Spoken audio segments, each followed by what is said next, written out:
Admin of an iDrive account can create user activity, device, and backup status reports for monitoring. To create reports, log into your iDrive account via web. Go to Dashboard and click Reports. There are 3 kinds of reports that you can create. The first one is device status reports, which are generated based on the user or device information. To generate the report, provide details like username or email address, group name, user status or computer status, and click Generate Report. You can download this report in CSV, text, or PDF formats.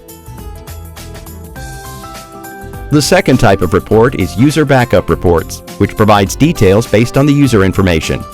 Enter the required details like username or email address of the user and click Generate Report. Download or email the report as required.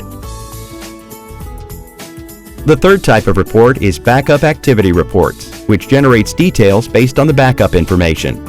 Select the user, computer name, and profile name from the respective drop-down. Click Generate Report. Download or email the report as required. To send the report via email, click Email Reports and enter the report details, including name, type, format, and enter the recipient's email addresses. Additionally, you can schedule to share these reports by selecting the frequency and clicking Schedule. To view and edit a scheduled report, click View Scheduled Reports and click the Edit icon. Make the necessary changes to the scheduled reports and click Save.